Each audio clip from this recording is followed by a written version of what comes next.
sudah edit dikit topiknya dan kalian rasa ini udah mentok banget, kalian bisa terus diskusikan sama saya. Masih ada kok yang diskusi kayaknya kemarin. Dan nggak apa-apa, saya welcome untuk diskusi-diskusi itu. Jadi tanya aja, biar nggak bingung. Baik dokter, terima kasih. Oke, Mungkin mau saya sama-sama. tutup dulu.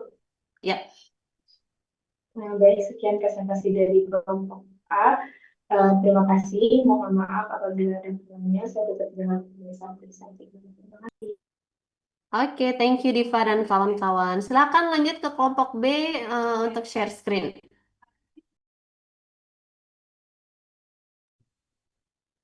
Selamat sore Dok Dian, izin untuk share screen ya Dok. Sembari menunggu, langsung saja saya buka. Sekali lagi selamat sore untuk Dok Dian dan juga teman-teman semuanya. Di sini kami dari kelompok B5 akan mempresentasikan hasil diskusi CBL kami tentang pemeriksaan patologi ikan bersirip. Dan untuk judul yang kami ambil yaitu pemeriksaan patologi makroskopis ikan bandeng atau Canos-Canos sebagai standar kualitas ikan konsumsi di pasar Kedonganan Bali. Bisa di next slide. Sebelum kami masuki uh, konsep CBL yang nanti akan kami paparkan, izinkan kami untuk memperkenalkan diri. Untuk anggota kelompok B5, yang pertama ada Skar Simalapuja dengan NIM akhir 110, Perseveranda Feridiana M. Lobo dengan NIM akhir 112, Benedictus Kristo dengan NIM akhir 118, Dinda Olivia Sudioko dengan NIM akhir 126, Hari Kurniawan dengan NIM akhir 127, Dinda Ayu dengan NIM akhir 133, dan Alifa Kuvita dengan NIM akhir 134. Bisa di next slide. Baik, untuk yang pertama, di sini saya akan memaparkan latar belakang dari konsep video yang akan kami buat. Seperti yang sudah teman-teman tahu, ikan merupakan salah satu sumber protein hewani yang sangat penting bagi manusia karena mengandung berbagai macam nutrisi di dalamnya. Dan konsumsi ikan secara rutin itu tidak hanya mendukung pertumbuhan dan perkembangan, tetapi juga berperan dalam menjaga kesehatan masyarakat secara umum. Oleh karena itu, mutu dan juga keamanan ikan yang kita konsumsi itu perlu dijaga agar tetap layak untuk dikonsumsi. Salah satu jenis ikan yang banyak dikonsumsi masyarakat Indonesia dan pastinya memiliki kandungan nutrisi yang tinggi itu adalah ikan bandeng atau kanos-kanos.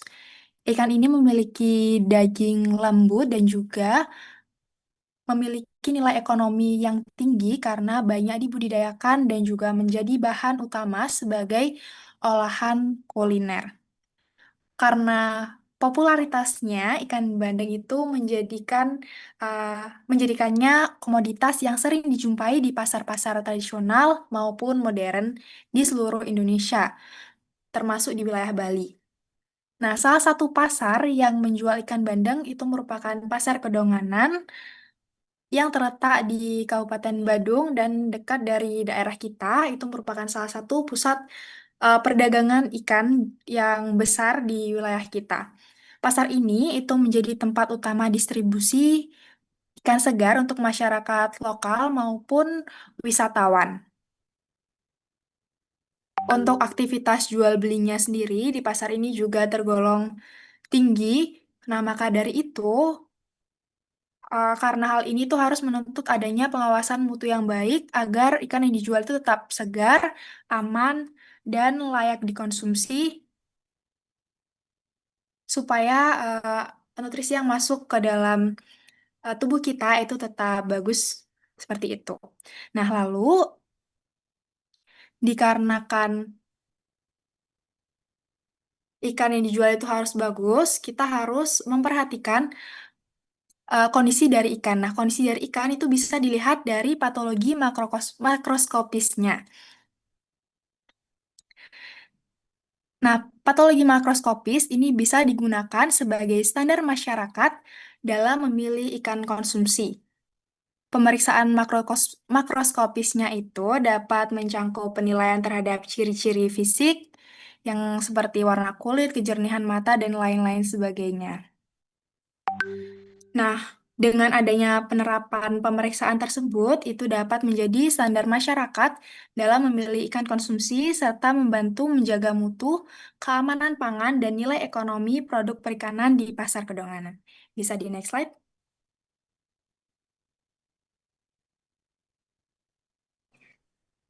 Baik, Untuk izin masuk. selanjutnya akan dijelaskan oleh rekan saya. Baik, izin masuk. Jadi, berikut merupakan tujuan dari pembuatan video ini. Jadi, video ini itu dibuat dengan tujuan untuk menunjukkan langkah-langkah pemeriksaan patologis mikroskopis pada ikan bandeng khususnya yang dijual sebagai ikan konsumsi. Kemudian melalui video ini nanti kami juga ingin mengedukasi masyarakat dan juga mahasiswa tentang indikator makroskopis yang bisa digunakan untuk menilai apakah ikan ini layak dikonsumsi atau tidak. Kemudian selain itu juga, video ini itu memberikan contoh penerapan pemeriksaan langsung di pasar tradisional yang bisa menjadi acuan sederhana dalam menilai mutu ikan konsumsi di lapangan. Contohnya nanti akan dijelaskan oleh rekan saya, mungkin bisa dilihat dari sisik, mata, ataupun baunya gitu. Boleh di next slide. Baik, berikut merupakan lokasi dan juga objek dari pembuatan video kami nanti. Jadi lokasinya sesuai di judul. Untuk pengambilan videonya kami akan melakukannya di Pasar Ikan Kedonganan, Kabupaten Badung, Bali. Yang mana alasan dari pemilihan pasar ini tadi sudah dijelaskan oleh rekan saya. Salah satunya dia dekat dengan tempat tinggal kami dan juga dia merupakan salah satu pusat distribusi ikan terbesar di wilayah Bali dengan ketersediaan ikan yang segar dari berbagai daerah tangkapannya. Nah, untuk objeknya sendiri itu sesuai judulnya, kami mengambil objek ikan bandeng atau kanos-kanos dari pedagang lokal. Yang mana alasannya sendiri dia tuh yang pastinya setelah kami cari tahu harganya itu lebih murah dibandingkan dengan ikan yang lainnya dan juga dia itu banyak dikonsumsi masyarakat dan juga memiliki ciri-ciri fisik yang mudah diamati secara makroskopis. Boleh di next slide. Mungkin bisa dilanjutkan oleh rekan saya. Baik, izin masuk. Untuk selanjutnya, itu merupakan alur video kita atau storyboard dari pembuatan video ini. Jadi pertama kita menggunakan opening. Jadi openingnya nanti kita akan menampilkan pasar ikan Kedonganan ini disertai dengan judul video. Lalu selanjutnya kita akan memperlihatkan gimana kondisi pasarnya, aktivitas jual belinya, lalu serta gimana sih lingkungan sekitarnya. Lalu selanjutnya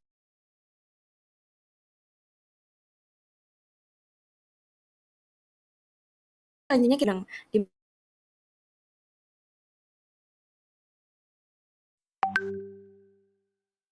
di mana kita melakukan pemeriksaan makroskopis eksternal, di mana nanti akan menampilkan pemeriksaan bagian luar ikan, meliputi mata, insang, sisik, lendir, bau, dan dagingnya itu sendiri. Lalu selanjutnya kita masuk ke pemeriksaan makroskopis internalnya, di mana kita nanti akan menggunakan nekropsi.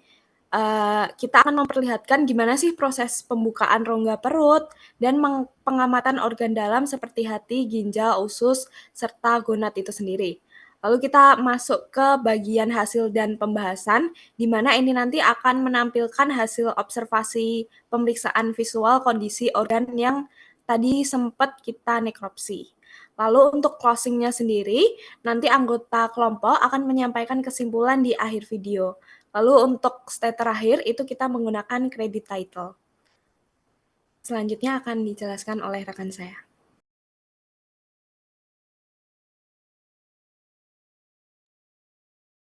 Baik, izin masuk. Selanjutnya akan saya jelaskan tentang konsep dari pemeriksaan bagian eksternalnya.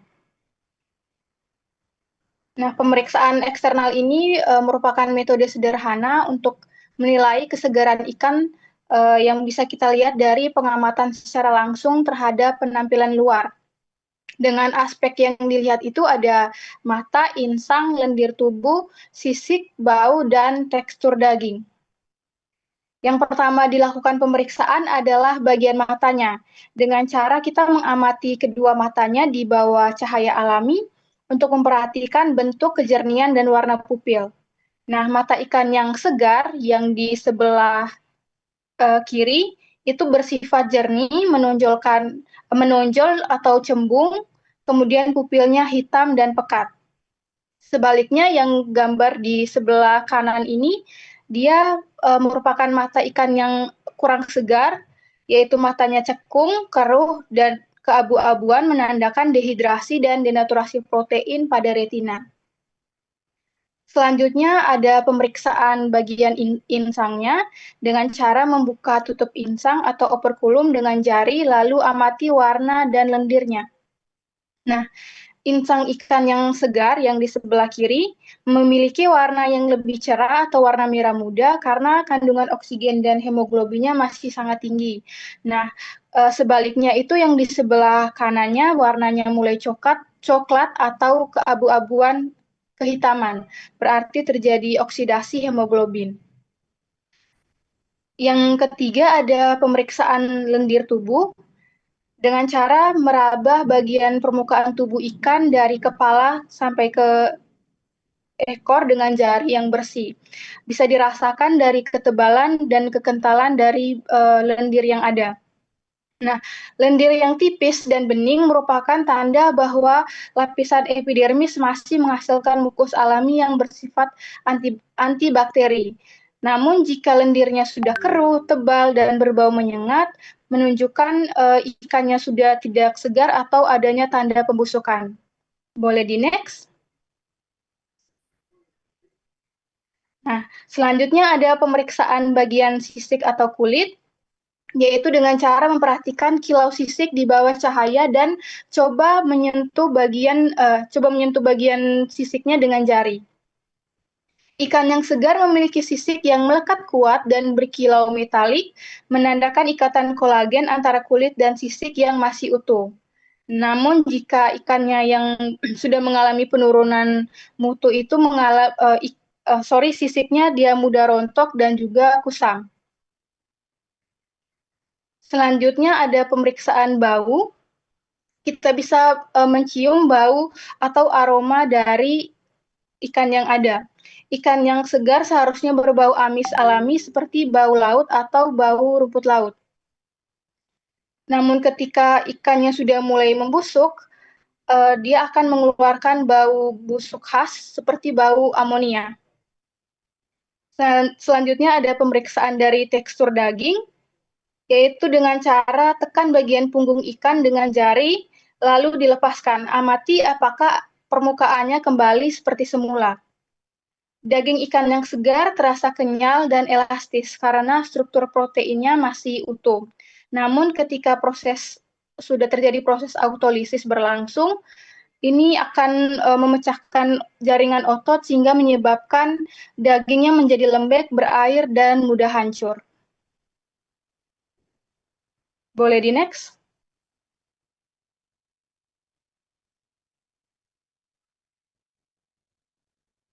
Selanjutnya akan dijelaskan oleh rekan saya. Baik, di sini saya akan menyampaikan mengenai pemeriksaan internal atau organ target. Itu ada beberapa organ yang akan menjadi fokus pemeriksaan dari kelompok kami.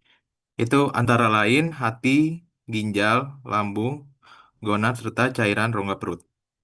Yang pertama itu ada hati atau liver, itu merupakan organ penting dalam proses metabolisme dan detoksifikasi.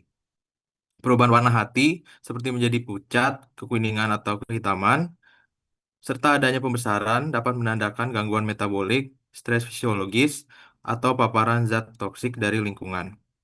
Dalam beberapa kasus, perubahan ini juga mengindikasi adanya infeksi sistemik yang mempengaruhi seluruh tubuh ikan. Selanjutnya, ginjal berperan dalam proses ekskresi dan pengaturan keseimbangan cairan tubuh. Secara makroskopis, ginjal yang membengkak, berwarna gelap atau tampak rapuh menunjukkan adanya infeksi sistemik, gangguan osmoregulasi, atau akumulasi logam berat dari lingkungan perairan yang tercemar. Kemudian lambung juga menjadi indikator penting. Adanya lendir berlebih, pendarahan atau luka pada dinding lambung dapat mengindikasikan stres pencernaan, pakan yang terkontaminasi, atau infeksi parasit internal. Kondisi ini berdampak langsung terhadap penurunan proses pencernaan dan penyerapan nutrisi. Kemudian ada gonad yang akan diperiksa untuk menilai kondisi fisiologis dan reproduksi ikan. Gonad yang berwarna tidak normal, mengecil atau asimetris bisa menjadi tanda gangguan hormonal, malnutrisi, atau paparan bahan kimia berbahaya. Hal ini berpotensi mengganggu fungsi reproduksi serta kualitas ikan secara umum. Kemudian yang terakhir, itu ada cairan rongga perut, yang menjadi parameter penting dalam menilai kebersihan organ internal. Secara normal, cairan ini jumlahnya sedikit dan jernih. Jika jumlahnya berlebih, berwarna keruh, atau bercampur darah, hal tersebut menandakan adanya peritonitis, infeksi sistemik, atau proses pembusukan pasca kematian. Pemeriksaan bagian ini penting untuk memastikan kelayakan ikan sebelum dikonsumsi. Untuk selanjutnya akan dijelaskan oleh rekan saya.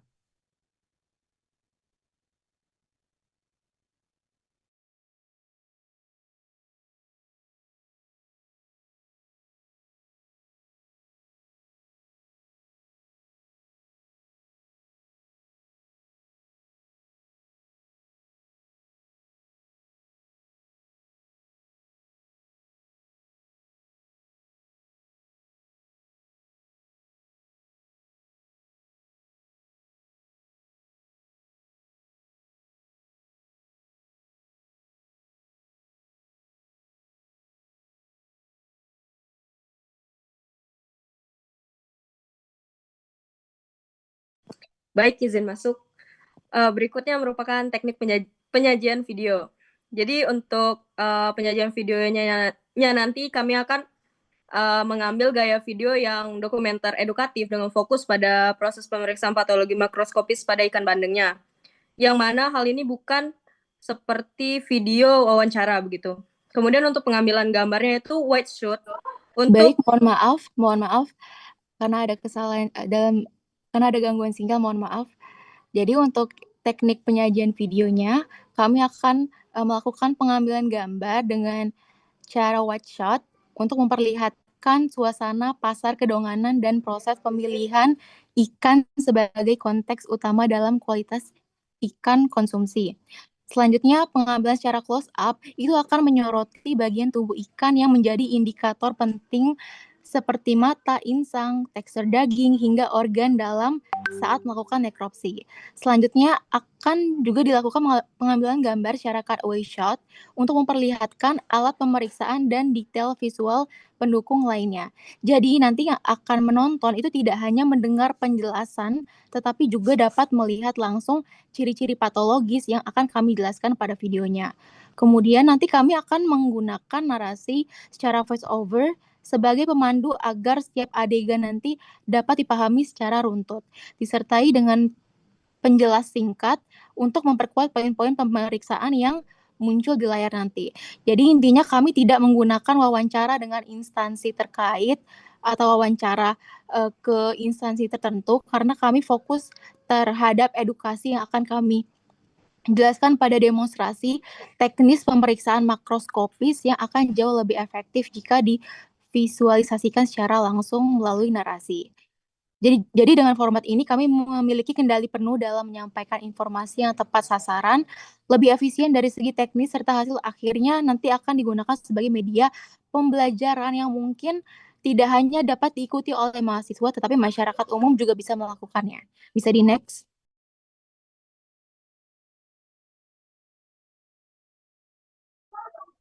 Selanjutnya dampak yang diharapkan. Pertama itu untuk konsumen atau masyarakat itu meningkatkan kesadaran dalam memilah bahan makanannya, yaitu ikan bandeng di sini, dengan peningkatan kemampuan cara menyeleksinya. Selanjutnya untuk pedagang itu standarisasi kualitas yang lebih baik.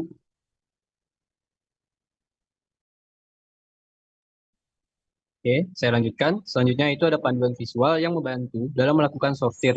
Jadi pedagang bisa menyortir bahan yang akan dijual dengan lebih baik.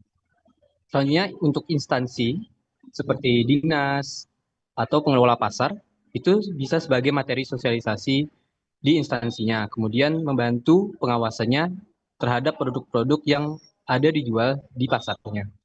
Kemudian secara umum dampak dari video ini yang diharapkan adalah peningkatan jaminan mutu dan keamanan pangan. Boleh di next.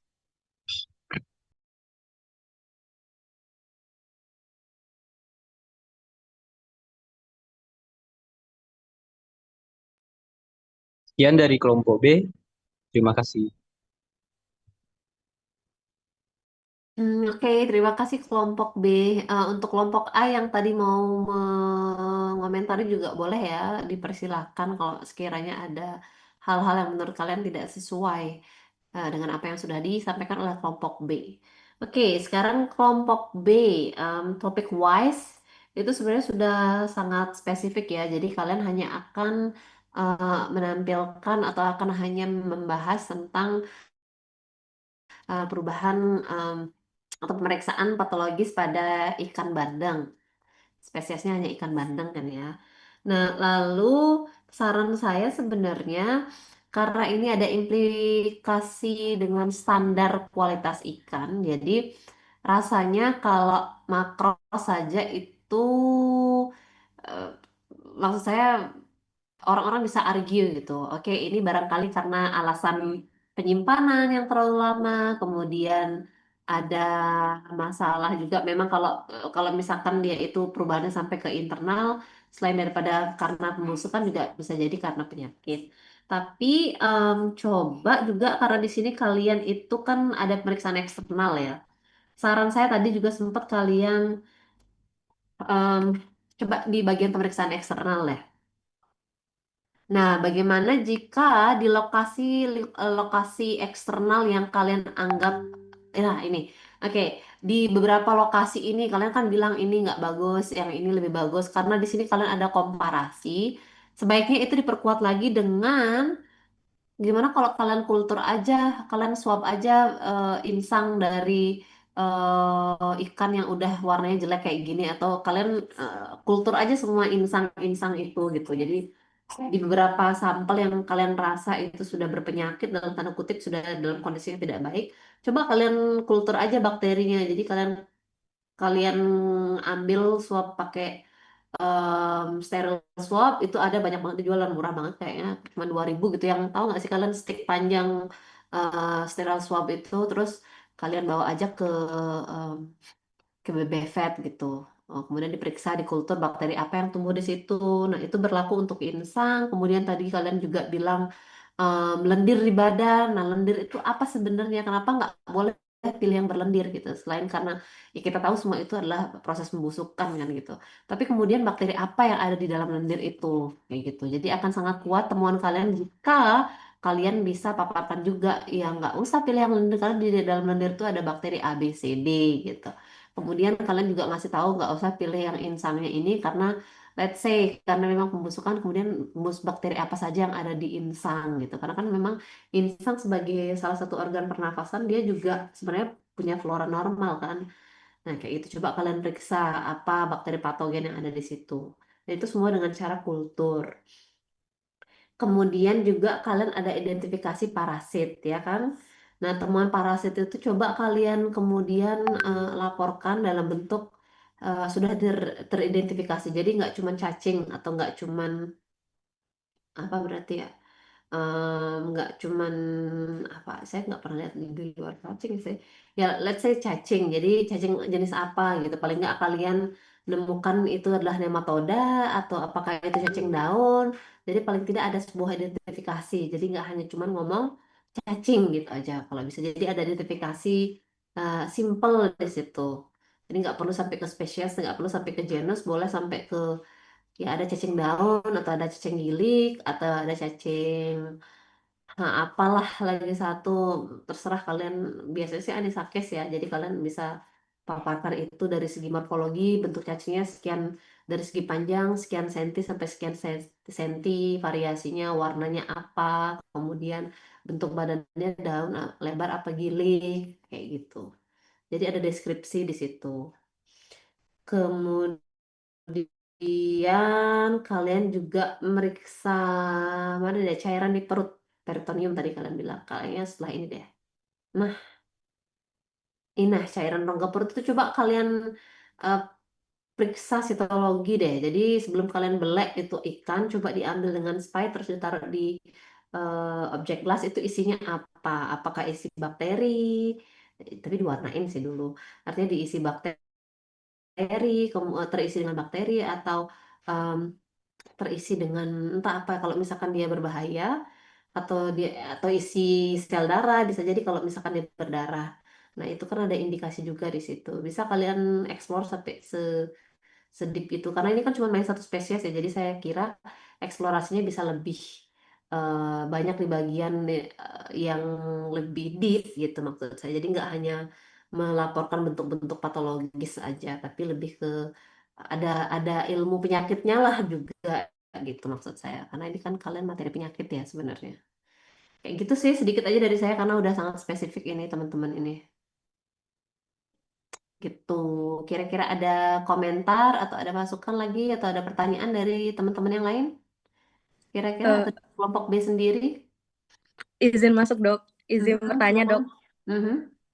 Kalau misalkan kami sudah kultur di BBVET dok, tapi nggak nemuin apa-apa gitu, gimana dok?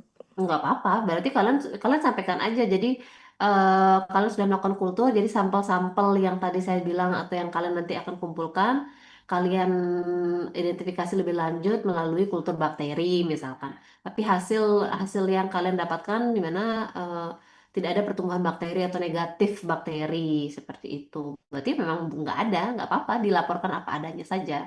Nggak harus positif kalian itu. Cuma kan ada perjalanan proses identifikasi penyakit di situ ya dalam bentuk kultur. Jadi itu udah cukup kalian belajar kok gitu. Gitu aja. Nggak harus positif. Nanti kalian kodel juga nggak harus positif kok. Internal juga tetap jalan kalau misalkan nggak ketemu agennya tetap pasiennya tetap diobati. Jadi bukan bukan apa namanya bukan akhir dunia kalau nggak ketemu itu. Nggak apa-apa. Laporkan aja apa adanya. Seperti itu. Memang sering kali pasti gak akan ketemu sih. Tapi ketemu lah minimal E. coli kayak gitu ya. Untuk exercise saja. Seperti itu. Siapa tadi Dinda ya? Nggak apa-apa Din, namanya juga belajar, namanya juga ini. Tapi kalau kalian sudah bisa sampai ke exploring sampai ke disease level, sampai ke diagnostik ya udah bagus banget. Itu bagus pelajarannya banyak di situ gitu. Kalaupun ketemu nanti ya kalian juga harus menganalisis itu dari mana datangnya. Misalkan kalau ketemu Proteus, Proteus kan bukan jenis bakteri yang ubiquitus. Nah itu kira-kira dari mana kayak gitu. Bisa jadi karena kontaminasi apa, ke apa gitu bisa jadi. Gitu. Nanti kalau mau tetap dikonsulkan, konsulkan aja. Jadi nggak apa-apa kalau nggak ketemu bakteri di situ ya. Izin bertanya, Dok. Boleh, apa itu? Izin memastikan berarti tadi yang perlu ditambahkan itu pemeriksaan dengan kultur tadi yang bagian eksternal, lalu swab. Ya, dengan cara swab itu. Oh iya, baik Sampelnya Dok. swab, ya. Jadi kalian nanti tentukan aja yang berpenyakit ya, jadi nggak semuanya. Tapi kalau kalian mau periksa kualitas ya boleh semuanya. Tapi itu larinya nanti kontaminasi sebenarnya. Tapi kalau misalkan kalian temukan ada bagian yang tadi karena kalian ngomongin insang yang sudah membusuk kan gitu tadi ya. Terus ada cair yang sudah ada cairan tubuhnya yang barangkali itu adalah proses perjalanan penyakit. Ya bisa jadi kita asumsikan itu adalah ikan-ikan yang sakit. Nah, itu kalian cek bakterinya apa, itu sih. Tapi kalau masalah kontaminan ya bisa apa aja tumbuh di situ gitu.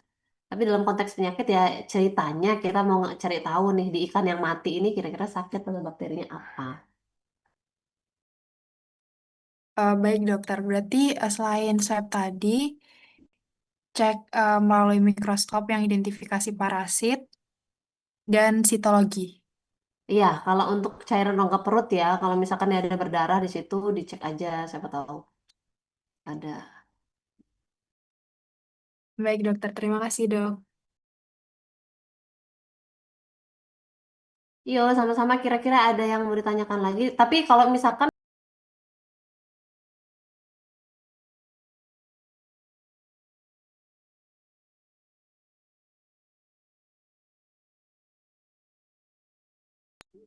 sorry ada impostor.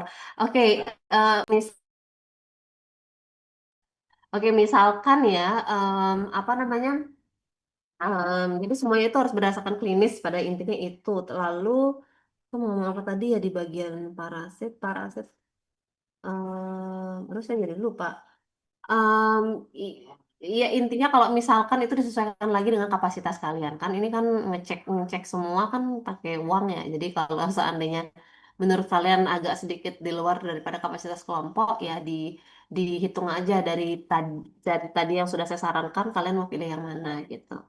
Tapi kayaknya cek bakteri itu relatif ekonomis deh. Kalau nggak salah 8.000 gitu sesampel. Jadi harusnya oke. 8.000 kalau nggak salah. Lalu ya itu aja kalau misalkan kalian nggak punya akses ke mikroskop agak susah sebenarnya. Tapi kalau misalkan kalau ada yang punya atau teman-teman kalian punya kawan yang di internal boleh atau di kodil boleh bisa minta tolong sama kakak tingkat.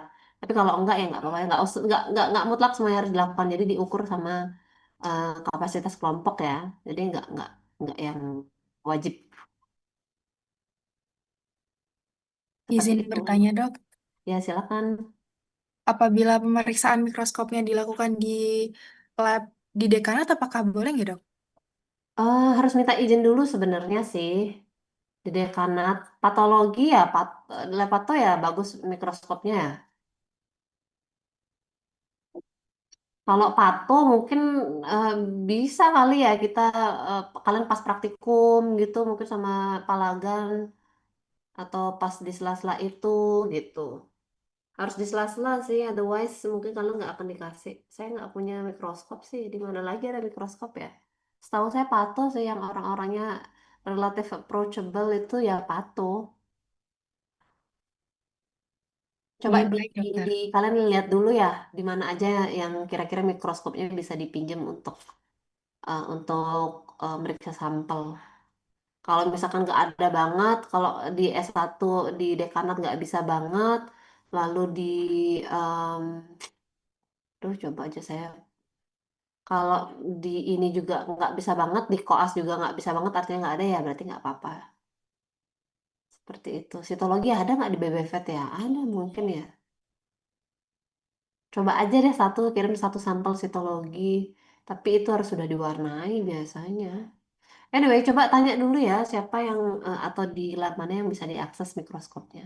Tanya Palagan deh, Palagan biasanya dia ini kok komunikatif orangnya.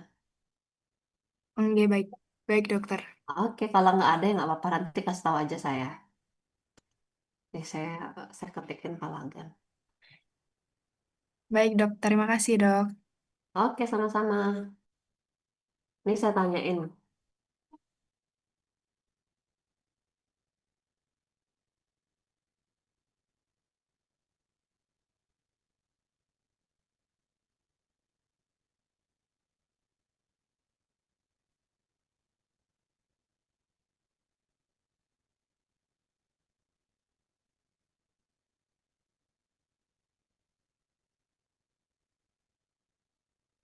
Oke, kira-kira ada pendapat lagi kah? Atau pertanyaan atau dari kelompok lain ada yang memberikan reaksi? Kalau tidak, maka kita lanjut ke kelompok C ya. Ini para pelajar.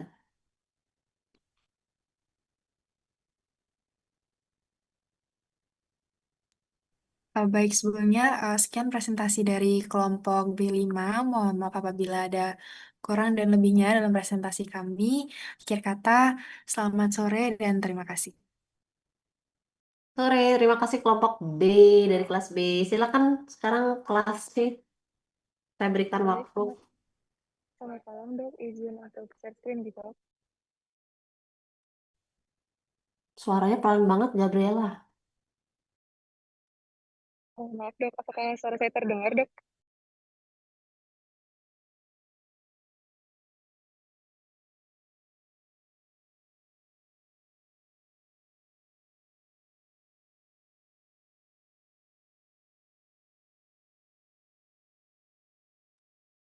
Baik, sebelumnya Om Swastiastu, Assalamualaikum warahmatullahi wabarakatuh, Shalom, Namo Buddhaya, dan Salam Sejahtera bagi kita semua. Selamat malam, saya ucapkan kepada Dok Dian dan juga kepada teman-teman semuanya yang sudah hadir di Zoom meeting hari ini. Pada kesempatan kali ini, kami dari kelompok C5 akan mempresentasikan rencana PBL kami yang berjudul Prosedur Karantina Ikan Bersirip di Balai Besar Karantina Ikan Denpasar sebagai upaya pencegahan penyakit menular. Boleh dibantu next slide?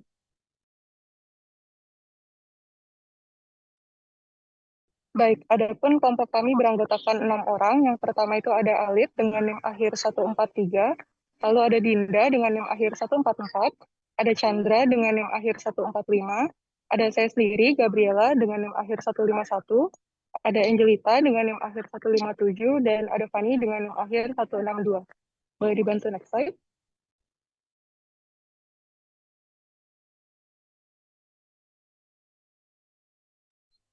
Baik, yang pertama saya akan menjelaskan untuk latar belakangnya terlebih dahulu.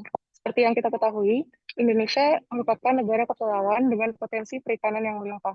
Namun, saat ini sedang menghadapi resiko tinggi penyebaran hama dan juga penyakit ikan karantina yang sering teridentifikasi pada satu akuatik, khususnya pada ikan yang bersirip. Lalu lintas komoditas akuatik yang padat menjadikan penyakit ini sebagai ancaman yang serius terhadap keberlanjutan ekonomi dan juga biosecurity perairan. Oleh karena itu, karantina ikan yang dioperasikan oleh Balai Besar Karantina Ikan, Pengendalian Mutu dan Keamanan Hasil Perikanan Denpasar menjadi pintu gerbang utama bagi Bali dan juga berperan vital sebagai garda pertahanan utama. Adapun PBL kami ini bertujuan untuk menganalisis prosedur karantina ikan bersirip yang diterapkan oleh BBKIPM Denpasar. Dan bagi kami, penting untuk mahasiswa kedokteran hewan agar bisa memahami aplikasi dari ilmu manajemen satwa akuatik dalam pencegahan efektif penyakit menular yang berpotensi untuk menimbulkan kerugian besar di wilayah perairan Nusantara. Boleh dibantu next slide? Baik, slide selanjutnya akan dijelaskan oleh teman saya. Baik, terima kasih atas kesempatannya, Gaby. Selanjutnya itu ada rumusan masalah. Rumusan masalah yang akan kami angkat di sini yaitu pertama, bagaimana tahapan prosedur karantina ikan bersirip yang dilakukan di Balai Besar Karantina Ikan Denpasar. Yang kedua, apa tujuan dan fungsi utama karantina ikan bersirip dalam mencegah penyebaran penyakit menular antar wilayah. Yang ketiga, jenis pemeriksaan apa saja yang dilakukan selama proses karantina ikan bersirip. Yang keempat, bagaimana peran petugas dan tenaga veteriner dalam menjamin kesehatan ikan selama proses karantina. Next slide. Slide selanjutnya akan dijelaskan oleh teman saya. Terima kasih. Baik, selanjutnya saya akan membacakan tujuan yang sudah kami buat. Yang pertama itu memberikan pemahaman yang mendalam dan aplikatif mengenai manajemen karantina ikan bersirip di Balai Besar Karantina Ikan Denpasar sebagai instrumen vital pencegahan penyakit menular. Kedua, menganalisis dan menjelaskan tujuan dan fungsi utama karantina ikan bersirip sebagai pencegahan dan pengendalian penyebaran penyakit menular. Yang ketiga, mengidentifikasi dan mendeskripsikan secara terperinci tahapan prosedur dan jenis pemeriksaan karantina ikan bersirip yang dilaksanakan oleh Balai Besar Karantina Ikan Denpasar. Dan yang terakhir, menjelaskan peran krusial petugas karantina dan tenaga veteriner dalam pengawasan kesehatan dan pengambilan keputusan klinis selama proses karantina untuk menjamin komoditas ikan bersirip yang dilalu lintaskan aman dan bebas penyakit. Tolong next slide. Baik, slide selanjutnya akan dijelaskan oleh teman saya. Baik, izin melanjutkan. Selanjutnya itu ada definisi dan tujuan dari karantina itu sendiri. Berdasarkan keputusan Kepala Pusat Karantina Ikan nomor KEP 460 BKI PM 2011, pengertian karantina ikan itu dijelaskan sebagai satu tindakan yang dilakukan sebagai upaya pencegahan terhadap masuk dan tersebar hama serta penyakit ikan karantina atau bisa disebut dengan HPIK dari luar negeri maupun dari suatu area ke area lain di dalam negeri, serta mencegah keluarnya dari wilayah negara Republik Indonesia. Karantina ikan juga mencakup serangkaian kegiatan pengawasan, pemeriksaan, pengasingan, pengamatan, perlakuan, penahanan, penolakan, pemusnahan, hingga pelepasan media pembawa guna memastikan bahwa ikan yang dilintaskan bebas dari penyakit berbahaya. Tindakan ini merupakan bagian penting dari sistem biosecurity perikanan nasional yang bertujuan melindungi sumber daya hayati perikanan, menjaga kelestarian lingkungan, serta mendukung kelancaran perdagangan ikan yang sehat dan aman. Slide selanjutnya akan dilanjutkan oleh teman saya.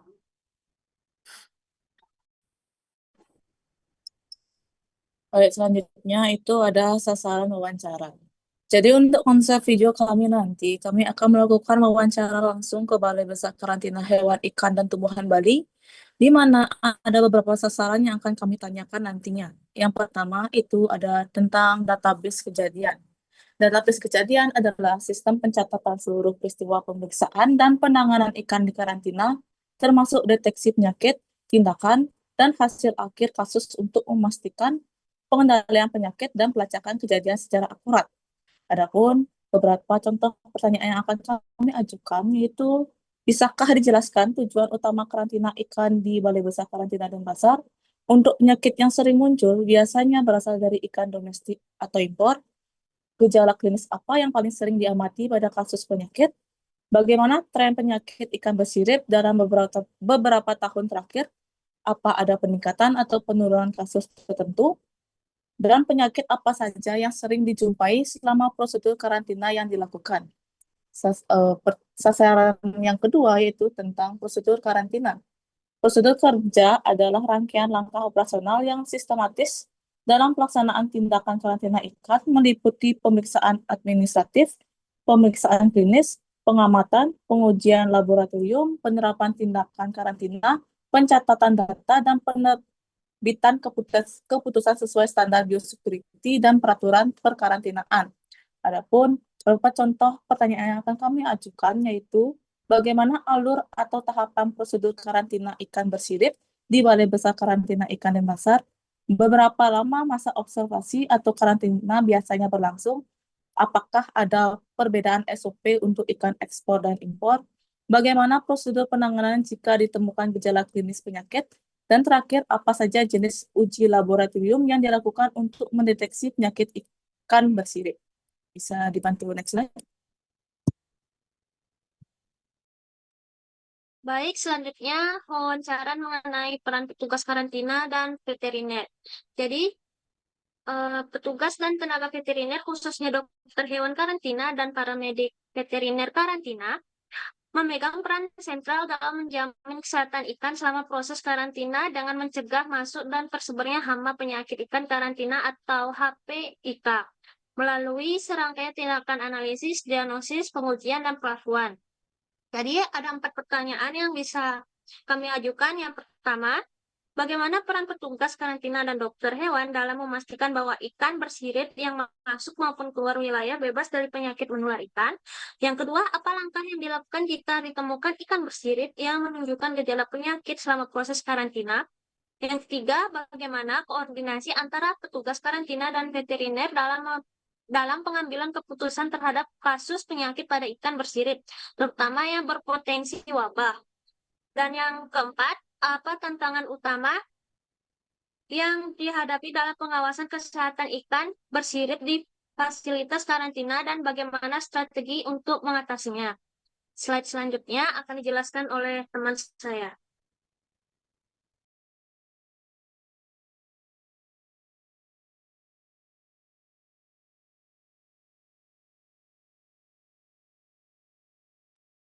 Baik, jadi berikut adalah beberapa studi literatur yang kami gunakan untuk PBL ini. Boleh di next slide?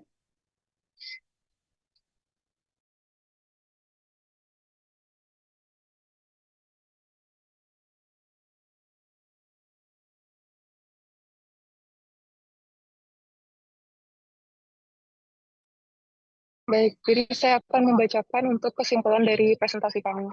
Prosedur karantina ikan bersirip di Balai Besar Karantina Ikan dan Pasar merupakan komponen yang vital dalam menjaga keamanan dan juga kesehatan ekosistem perairan Indonesia. Proses karantina tidak hanya berfokus pada pencegahan masuknya hama dan penyakit ikan karantina dari luar negeri, tetapi juga berperan penting di dalam mengendalikan penyebaran penyakit antar wilayah di dalam negeri. Adapun tahapan prosedur yang mencakup pemeriksaan administratif, observasi klinis, pengujian laboratorium, serta tindakan karantina dilakukan dengan standar yang sistematis untuk memastikan setiap komoditas ikan yang dilalu lintaskan itu aman dan juga sehat.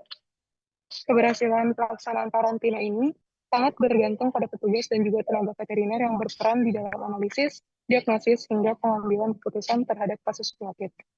Melalui penerapan prinsip biosecurity yang kuat, kita bisa mencegah ancaman penyakit menular. So, di next slide.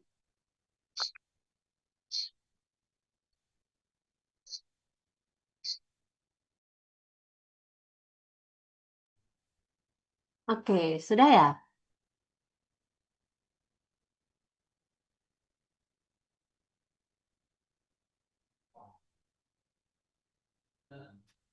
Kelompok C sudah? Mohon maaf dok, baik sekarang kami akan membuka untuk sesi diskusinya. Namun sebelum itu, apakah dari dok Dian ada masukan ataupun tanggapan untuk presentasi kami dok? Oke. Coba kita lihat di topik kalian dulu deh, pemilihan topiknya dulu. BTW kalian akan ke karantina berarti ini ya?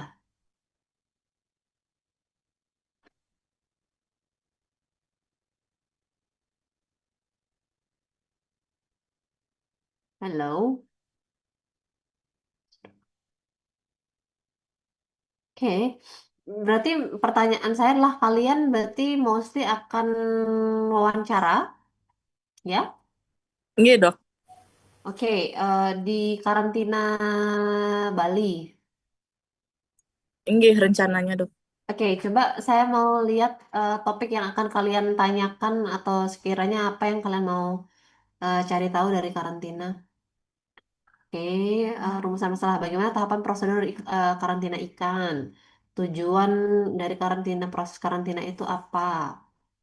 Kemudian, oke, boleh nggak saya tambahkan di sini satu rumusan masalahnya? Em, Kalau boleh ya, eh, kalian tanyakan seperti em, apa ya, fault, kesalahan apa atau pelanggaran apa gitu ya yang sering ditemukan dalam hal proses karantina ikan. Apakah ikan yang berpenyakit atau temuan temuan apa yang paling sering ditemukan oleh balai karantina gitu lah yang nggak meloloskan mereka untuk diedarkan atau seperti apa gitu. Jadi kalian akan tetap nanti ujung-ujungnya ke penyakit sih. Jadi temuan klinis apa nanti kan kalian nanya prosedurnya seperti apa, kemudian pemeriksaan apa saja. Nah di nomor 4 ini kayaknya deh temuan apa saja yang umum dilaporkan atau yang ditemui oleh karantina Bali seperti itu. Jadi deskripsi masalahnya apa aja gitu. Temuan itu apa saja yang masalah. Itu sih tambahan dari saya.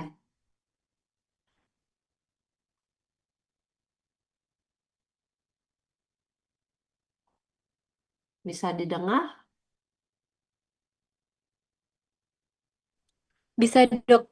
Nanti akan kami tambahkan untuk di rumusan masalahnya. Oke, coba next lagi setelah rumusan masalah. Tujuannya memberikan pemahaman yang mendalam dan aplikatif tentang manajemen karantina ikan bersirip. Oke, terus menganalisis dan eh, menjelaskan tujuan dan fungsi, identifikasi dan mendeskripsikan. Let me think. Kayaknya nomor 4 ini nggak usah deh, kayaknya ya. Kita fokus aja ke proses filterisasi dalam tanda kutip penyakit ikan yang dilakukan oleh sebuah badan. Kemudian temuannya apa saja, udah itu aja kayaknya udah cukup. Kalau misalkan kalian ini masuknya kayak Smafet soalnya kalau topik nomor 4 ini. Sama yang sebelumnya juga nggak usah dicari tahu deh peran dari petugas karantina itu cukup kalian tahu prosesnya apa saja, proses pemeriksaannya kayak gimana saja, temuan yang sering apa saja. Dan itu kalau misalkan ngomongin penyakit, temuan itu diartikan penyakit, penyakitnya apa saja. Dan kalian bisa bahas kenapa kok temuan ini banyak ditemukan, kira-kira dari mana sumbernya. Nah, kayak gitu mungkin lebih relate ya ke akuatik. Kalau ini saya baca sekilas kayaknya lebih ke Kes Mafet deh jadinya. Baik, Dok, nanti kami akan ganti untuk tujuan yang keempat. Tujuan keempat ya, jadi kalau bisa sih diarahkan lagi ke diagnosa penyakit gitu. Kalian boleh ikuti nanti mungkin video kalian nanti tentang proses karantina. Misalkan kalian dikasih meriksa-meriksa sampel ya udah itu berarti isi video kalian. Pemeriksaan apa saja yang dilakukan di balai karantina kayak gitu. Mending itunya yang kalian highlight daripada kalian menjelaskan petugas karantina ngapain. Itu kesnafet jatuhnya. Baik, Dok. Terima kasih untuk sarannya, Dok. Ya, itu aja sih kalau dari saya. Dari teman-teman yang lain gimana? Atau kalian sendiri punya pertanyaan nggak sekiranya tentang topik yang kalian kalian bawakan? Karena harus tahu loh ya, ikan bersirip itu apa saja. Karena orang-orang karantina masih kayak nggak tahu ikan bersirip maksud Anda apa, kayak gitu pasti. Be spesifik mungkin ikan apa yang kalian ingin, komoditas komersil mungkin, atau ikan bersirip yang masuk ikan hias. Sebenarnya banyak juga yang transport ikan hias dari luar Bali ke Bali ya, yang mana kategori yang mana kalian mau explore kayak gitu harus kalian tentukan di awal sih komoditas mm, komoditi pakan atau sebagai ikan hias gitu, jadi tentukan satu aja kalau bisa sih. Baik, Dok. Kami ingin bertanya untuk ke badan karantinanya sendiri itu kami perlu perizinan khusus ya untuk membuat surat gitu mungkin. Saya belum pernah ya sebelum sebenarnya ya. Jadi coba kalian main-main aja di situ, bilang mau wawancara atau kalau misalkan kalau konteksnya anak PKL sih mereka harus bawa surat dan mereka harus bayar biasanya anak-anak PKL tuh. Tapi coba ditanya lagi, bilang kalian anak K1, terus yang kalian melakukan di sana apa aja. Kalau sekedar wawancara sih harusnya enggak. Tapi kalau kalian mau dapat pengalaman hands on, artinya kalian masuk ke labnya, kayaknya kalian harus bayar deh. Ditanyain aja sih, kalau kalau biar jelas gitu maksud saya. Baik, terima kasih, Dok. Oke. Sepertinya sudah tidak ada Ya, pertanyaan lagi. ya jauh-jauh hari nanyanya biar nggak nanti kalian kelabakan. Kalau misalkan mentok banget, itu kalian bisa alihkan topiknya kemana gitu atau bahas apa gitu. Jadi kalian masih punya waktu untuk ganti topik gitu. Kalau misalkan kemungkinan terburuk ya maksud saya. Jadi nggak usah terlalu mepet-mepet. Baik, terima kasih, Dok, untuk sarannya. Oke, terima kasih dari kelas C. Apakah ada pertanyaan lagi? Otherwise, kita pindah ke kelompok D sekarang. Udah bagus-bagus ya topiknya, kecuali kalau ini sih, nomor 4 ini kayaknya perlu di cross nih. Oke, kayaknya nggak ada pertanyaan dari teman-teman atau nggak ada sanggahan dari teman-teman pada sibuk sama CBL-nya sendiri.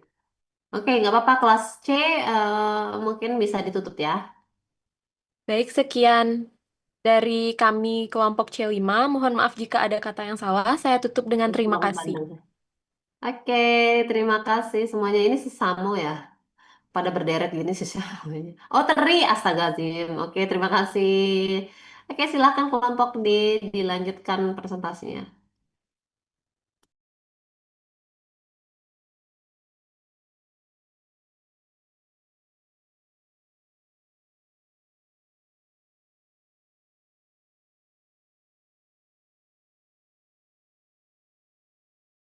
Selamat malam, dokter. Izin untuk share screen ya.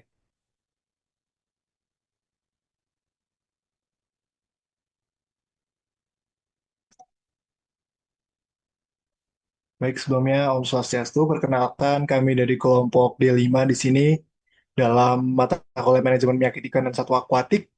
Kami akan melakukan pemeriksaan patologi ikan bersirip sebagai evaluasi penerapan manajemen kolam dan penyakit ikan bersirip terhadap kesehatan ikan koi di kolam koi Jimbaran atau koi Jimbaran House. Bisa di next.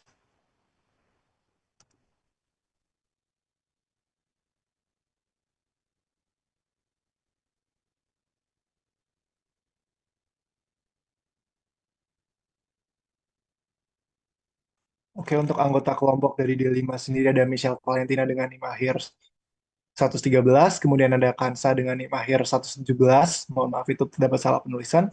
Kemudian ada saya Arvel dengan NIM 123, ada Hanifa dengan NIM akhir 124, kemudian ada Aiswara dengan NIM akhir 125, Fairizia dengan NIM AR 128, dan I Gederoy dengan NIM AR 140. Kami akan masuk ke latar belakang dari mengapa kami memilih untuk melakukan observasi ini. Bisa dilanjutkan? Baik, izin masuk. Untuk latar belakang dari penelitian kami kali ini, ikan koi ini adalah ikan hias air tawar yang populer karena warna dan bentuk tubuhnya. Nah, untuk menjaga kesehatan koi diperlukan manajemen kolam yang baik serta kontrol kualitas air yang stabil. Di mana hal ini juga berkaitan dengan pemenuhan 5 kebebasan kesejahteraan hewan atau 5 Freedom of Animal Welfare, karena lingkungan yang tidak optimal dapat menyebabkan stres, menurunkan imunitas, dan memicu timbulnya penyakit. Seperti yang kita ketahui, kesehatan ikan koi ini sangat dipengaruhi oleh faktor lingkungan, seperti kualitas air, sistem filtrasi, dan juga kebersihan kolam. Penelitian ini dilakukan melalui observasi langsung terhadap kondisi kolam, kualitas air, dan data kejadian penyakit ikan di peternakan ikan koi Jimbaran. Yang dimana ini untuk mengetahui hubungan antara manajemen kolam dengan tingkat kejadian penyakit pada ikan bersirip, yaitu ikan koi. Boleh di next. Untuk rumusan masalah pada penelitian kami kali ini, yaitu yang pertama ada bagaimana penerapan manajemen kolam ikan koi di peternakan ikan koi Jimbaran berdasarkan hasil observasi lapangan. Yang kedua, apakah penerapan manajemen kolam di lokasi penelitian sudah sesuai dengan literatur? Yang ketiga, jenis penyakit ikan bersirip apa saja yang sering ditemukan pada ikan koi di peternakan tersebut dan bagaimana penanganannya yang dilakukan? Yang keempat, faktor-faktor apa yang berkontribusi terhadap munculnya penyakit ikan pada peternakan koi Jimbaran? Yang kelima, apa saja tantangan dan hambatan yang dihadapi dalam menerapkan manajemen kolam dan pengendalian penyakit? Selanjutnya akan dijelaskan oleh teman saya. Baik, selanjutnya tinjauan pustaka. Pertama akan membahas konsep manajemen kolam ikan. Nah, konsep ini bertujuan untuk pengelolaan lingkungan hidup koi, yaitu kolam koinya dan sistem kolam, agar teroptimalkan kondisi air dan lingkungan koi sehingga meningkatkan pertumbuhan dan kualitas hidup koi. Nah, kriteria kolam koi itu pertama dari ukurannya harus 1 inci per 10 galon dalam ukuran US, yang di mana itu artinya 1 inci per 38 liter per ekor. Incinya itu ukuran si ikannya. Itu dengan suhu airnya itu 20 hingga 24 Celcius derajat, dengan pH air itu 6,5 hingga 8. Koi itu dapat hidup di pH 7 sampai 8,5. Kualitas airnya itu harus selalu jernih, maka harus menggunakan filter. Dan kolam koi itu harus menggunakan aerator agar kaya akan oksigen. Nah, sistem filter kolamnya sendiri itu ada 5. Yang pertama ada filter mekanik, di mana yang menggunakan mesin atau alat penyaringnya. Dan yang kedua ada filter biologis, itu ada bakteri yang akan mengubah amonia menjadi nitrit, kemudian menjadi nitrat. Dan yang ketiga itu ada filter kimia yang menggunakan bahan kimia seperti karbon aktif. Yang keempat itu ada filter alami yang menggunakan ekosistem tumbuhan. Dan yang terakhir itu ada filter UV dan aerator yang menggunakan alat atau mesin. Nah, baik, selanjutnya saya akan memaparkan terkait penyakit apa aja sih yang rentan terjadi pada ikan koi. Jadi biasanya penyakit itu juga bermacam-macam sumbernya. Yang pertama itu ada ICH atau Ectopirotirus, Ectopirotirus multifilis atau white spot yang diakibatkan oleh parasit protozoa. Tanda klinisnya itu ada bintik-bintik berwarna putih yang menyebar di seluruh tubuh koi. Kemudian selanjutnya itu ada dropsy atau pinecone disease. Jadi ini lebih kepada gangguan fungsi ginjal dan keseimbangan osmoregulasi dari sang ikan, sehingga terjadi penumpukan cairan dalam rongga tubuh dan akhirnya jaringan tuh seperti akhirnya tubuhnya tuh kayak membengkak, terus sisiknya juga terangkat seperti kayak pinecone gitu. Terus sebenarnya dropsy ini selain diakibatkan oleh gangguan fungsi organ tubuhnya, itu juga bisa akibat beberapa infeksi juga. Nah, selanjutnya itu ada aeromoniasis, yaitu adalah infeksi bakteri dari bakteri Aeromonas hydrophilia. Ini tuh bisa menyebabkan timbulnya luka borok merah, produksi lendir yang berlebih, sirip yang mudah rontok dan rusak, serta gangguan pernapasan pada ikan koi. Dan yang terakhir itu ada infeksi virus, yaitu ada koi herpes virus oleh Cyprinid herpes virus yang menular dan cukup ganas. Ini biasanya menimbulkan tanda klinis seperti nekrosis pada insang, kehilangan lendir, dan juga sunken eyes atau mata cekung. Selanjutnya, beberapa faktor penyebab pada penyakit ikan koi mungkin tadi juga sempat disinggung oleh beberapa rekan saya, yaitu yang pertama ada kualitas air dan pakannya yang buruk, kemudian kebersihan kolamnya yang kurang baik, stres. Nah, stres ini juga bisa dari beberapa faktor kayak mungkin kolamnya yang terlalu penuh atau lingkungannya yang terlalu padat atau gimana ke dianya. Terus juga bisa jadi karena biosecurity-nya yang buruk, seperti kurangnya sanitasi yang dilakukan, dan juga mungkin tidak adanya proses karantina saat ada individu baru. Nah, baik, selanjutnya akan dijelaskan oleh rekan saya. Baik, selanjutnya itu hubungan kualitas lingkungan dengan kesehatan ikan. Di mana parameter yang dinilai itu bisa dilihat dari suhu optimal kolam itu jika itu bagusnya di 20 sampai 24 derajat Celcius, kemudian larutan temperatur di bawah dari 0,2 mg per liter, amonia harus kurang dari 0,2 mg per liter, pH airnya itu antara 0,5, kemudian nitrat yang terlarut itu harus bawah 50 mg per liter, kandungan mineral juga ada di bawah 150 ppm, kemudian oksigen yang terlarut harus berada di atas 5 mg per liter, serta kolam itu tidak boleh berbau ataupun keruh. Di mana jika parameter ini tidak optimal, itu mungkin mengakibatkan ikan itu menjadi stres, kemudian meningkatkan hormon kortisol dan menyebabkan penurunan imun si ikan tersebut sehingga ikan mudah terserang penyakit. Baik, selanjutnya boleh dijelaskan oleh rekan saya.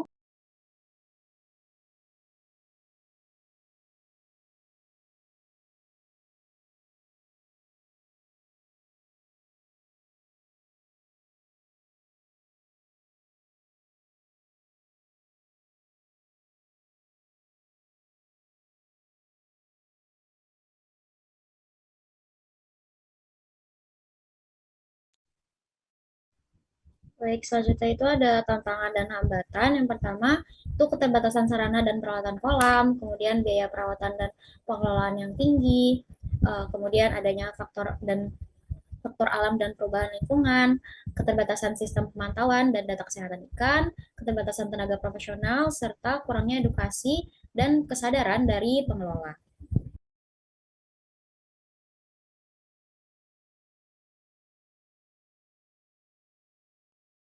Baik, pada bagian ini kami akan menjelaskan tentang bagaimana metode penelitian yang akan kami gunakan, di mana pertama tujuan penelitian kami ini adalah untuk mengetahui hubungan antara manajemen pemeliharaan kolam dengan tingkat kejadian penyakit pada ikan koi yang terjadi di koi Jimbaran House ini.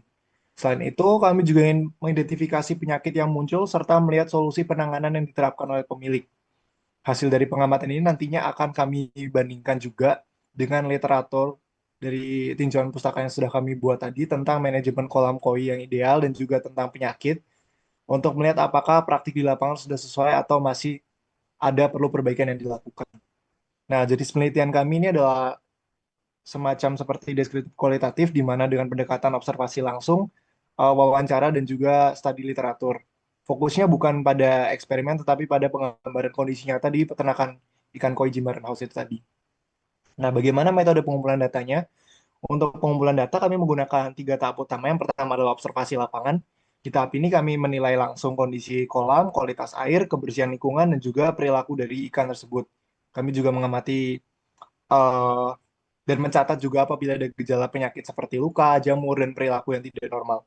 Semua kegiatan ini kami dokumentasikan nantinya untuk ditonton dan diperbandingkan juga. Lalu tahap keduanya adalah wawancara, di mana kami melakukan wawancara dengan pemilik atau pengelola kolam untuk mengetahui lebih dalam tentang sistem filtrasinya bagaimana, pemberian pakannya gimana, cara perawatannya bagaimana, kemudian juga tentang riwayat penyakit ikan termasuk sumber penyakit dan juga solusi yang pernah diterapkan oleh pemilik.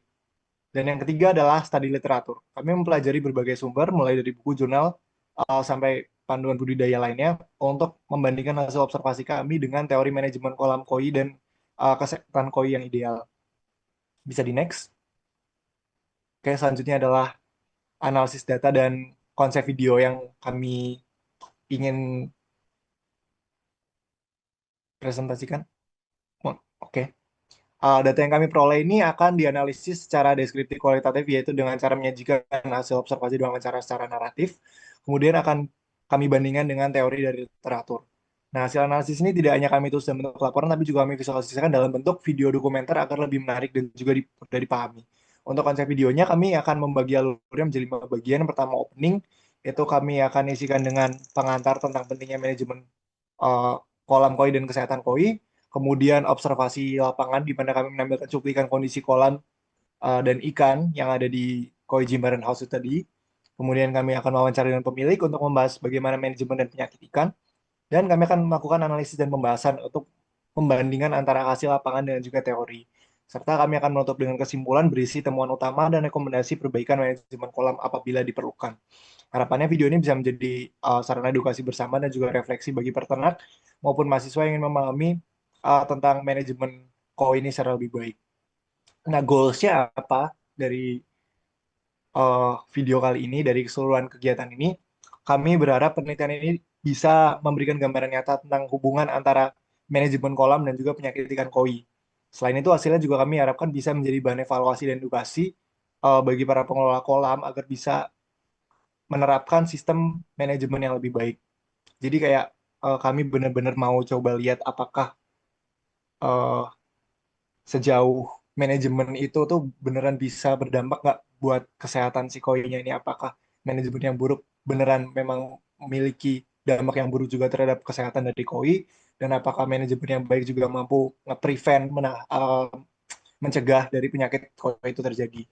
Nah, sebagai langkah akhir juga video dokumenter kami akan publikasikan melalui channel YouTube agar hasil penelitian ini bisa diakses secara luas dan memberikan manfaat bagi semua khalayak, terutama bagi yang tertarik dengan dunia budidaya ikan koi. Jadi bukan hanya menjadi proyek penelitian kami, tapi juga bentuk kontribusi nyata kami dalam edukasi dan juga penyebaran informasi tentang manajemen kesehatan ikan koi. Oke, bisa di next.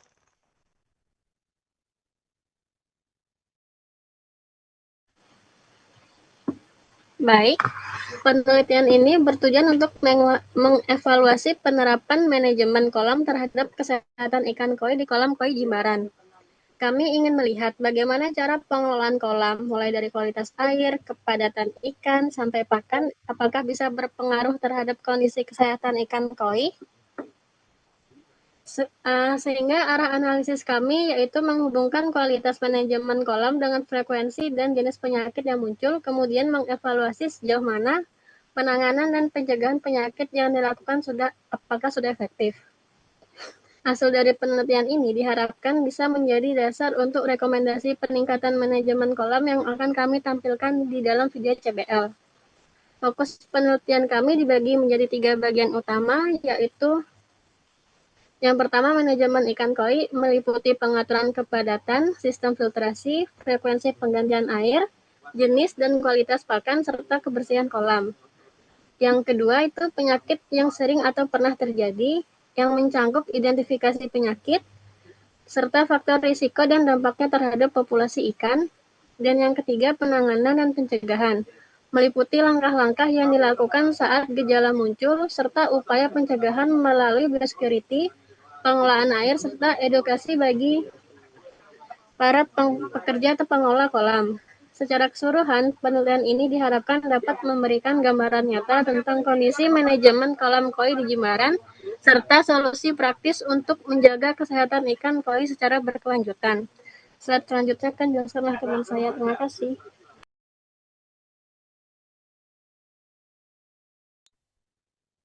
Baik, Selanjutnya adalah output yang diharapkan, di mana melalui evaluasi penerapan manajemen kolam dan penyakit ikan bersirip ini diharapkan dapat meningkatkan kemampuan dokter hewan serta pengelola kolam koi Jimbaran dalam melakukan pemeriksaan kesehatan, diagnosis, dan penanganan penyakit pada ikan koi secara tepat. Melalui kegiatan evaluasi dan pengamatan di lapangan, dokter hewan dapat memperdalam pemahaman tentang respon fisiologis ikan koi terhadap perubahan lingkungan, kualitas air, serta infeksi penyakit. Lalu untuk pengelola kolam koi Jimbaran, kegiatan ini menjadi sarana peningkatan kapasitas pengelolaan kolam melalui kolaborasi dengan dokter hewan dalam hal monitoring kesehatan ikan, optimalisasi sistem filtrasi, dan pengembangan protokol biosecurity. Sinergi antara tenaga medis hewan dan pengelola diharapkan mampu menciptakan sistem manajemen kolam yang lebih adaptif, efisien, serta berorientasi pada kesejahteraan ikan koi dan keberlanjutan budidaya di Jimbaran. Mungkin slide selanjutnya akan saya serahkan kepada teman saya.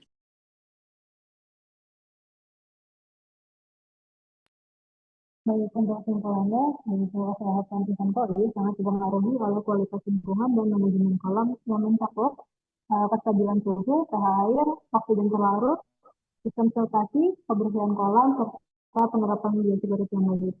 Ketidakseimbangan faktor-faktor tersebut dapat memicu stres dan menurunkan imunitas ikan sehingga ikan rentan sakit seperti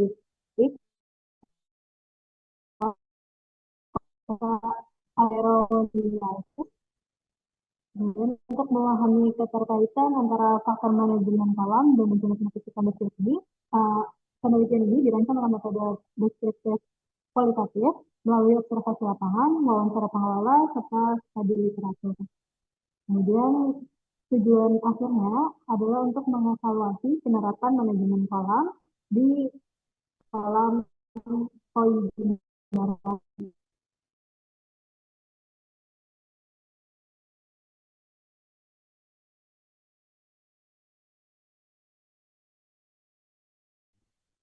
Oke, Baik, ya. sekian merupakan presentasi dari kami kelompok D5, dokter. Selanjutnya akan kami serahkan untuk sesi diskusi. Oke, saya mau tanya yang pertama, apa kalian mau periksa parameter-parameter air yang tadi kalian sebutkan pada pemeriksaan?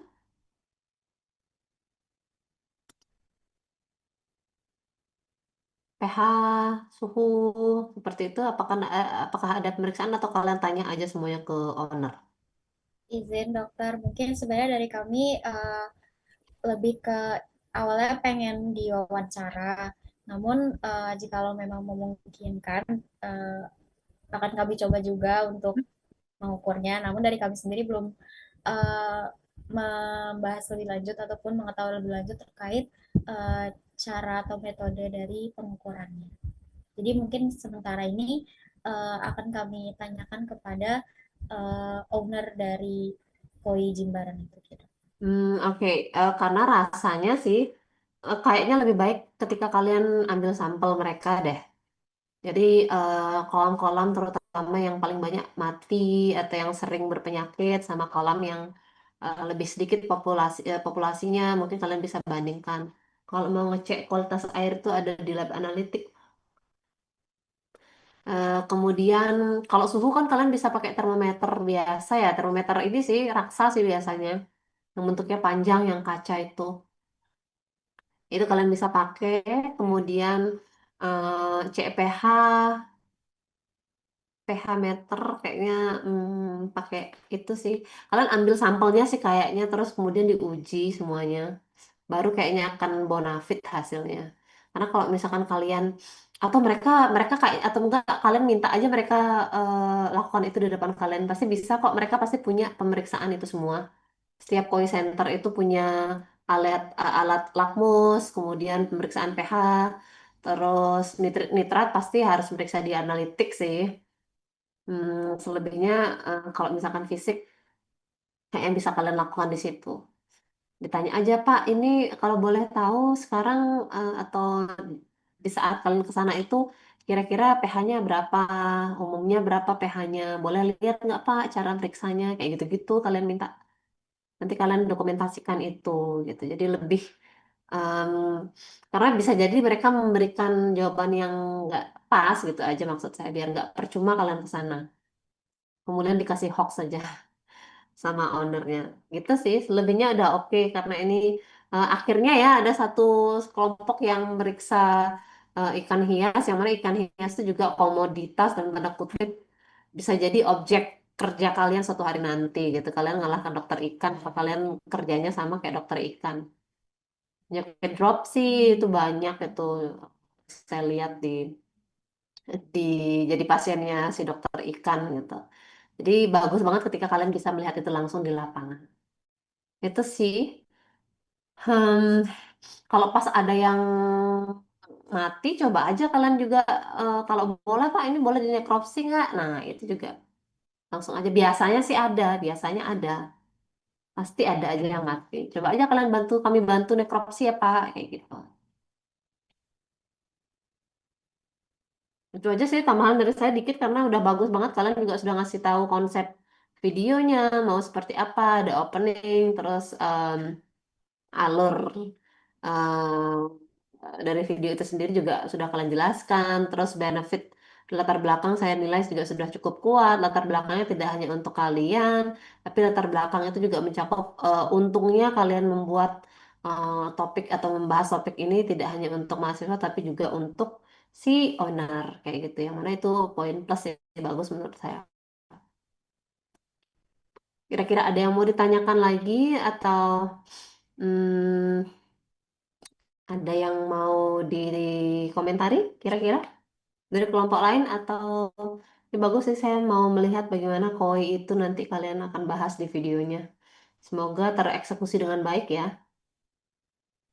Baik dokter, terima kasih juga sebelumnya atas saran dan masukannya terkait juga dengan pengecekan kualitas air karena dari kami sendiri juga sebenarnya tadi sempat takut kalau misalkan kami kayak terlalu ikut campur lah istilahnya karena kan mungkin itu ada beberapa hal yang kami masih awam juga tapi dengan tadi dokter menyarankan juga untuk kita meminta langsung dari ownernya untuk melakukan di depan kami itu bisa jadi kayak eh, sekalian buat kami belajar dan kami dokumentasikan juga sih Iya. dok. Iya, cari mereka pasti punya kok kertas lakmus itu pasti ada terus cek aja biasanya Bapak ngecek ngecek kualitasnya kayak gimana caranya boleh nggak Pak dipraktikkan biar kami bisa bikin laporannya kayak gitu atau biar kami punya sedikit ide gitu atau enggak biar kami punya ada pencerahan lah sedikit gitu di kepala gimana sih prakteknya semua periksaan ini dilakukan di sebuah tempat pemeliharaan yang besar skala besar seperti ini gitu ngomong aja yang baik pasti dikasih kok dan bagus sih kalau kalian misalkan bisa belajar dan jangan pikir mereka nggak tahu apa-apa ya mereka itu sudah bisa nginfus sorry mereka itu sampai udah bisa ini loh sudah bisa bius ikan loh yakin saya itu jadi owner-owner koi itu terutama udah banyak makan asam garam laut enggak mereka yang makan asam garam sih tapi mereka belajar banyak secara otodidak jadi nggak ada owner yang ya nggak tahu-tahu banget gitu. Kalian bisa dapat informasi sangat banyak dari mereka tentang penyakit, meskipun mereka nggak tahu nama nama Ichthyobodo, Ichthyopitherius nggak akan tahu ya, tapi mereka paling nggak bisa ngasih padanan nama dari penyakit itu. Itu yang kalian catat nanti. Kalau dropsy mereka jawabnya apa ya? Gagal ginjal mungkin mereka bilang atau apalah. Jadi tanya aja, mereka pasti tahu banyak penyakit di situ. Dan ditanya juga kalau misalkan mereka jelaskan penyakit kapan itu terjadi. Jadi aspek spasial dan temporalnya kalian tanya. Kapan itu banyak terjadi atau di kolam mana yang di situasinya seperti apa kayak gitu. Yang kadar nitratnya berapa. Nah, bisa kalian explore di situ sih. Mereka pasti tahu banyak. Jadi kuncinya di video kalian ini adalah pertanyaan, list pertanyaan itu agar mengalir gitu. Biar larinya mereka jelaskan ke proses apa namanya kejadian penyakit di kolam ini dan kaitannya dengan aspek manajemen gitu. Udah deh, kalau kalian bisa bawakan sesuatu untuk mereka kayak misalkan ini lupa ada modul kan kalian tadi mau mau compare ini sama modul ya jadi dengan sebuah ideal gitu. Nah, bisa jadi kalian bawakan itu.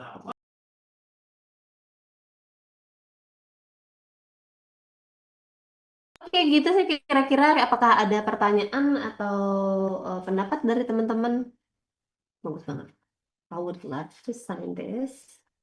Thank you very much.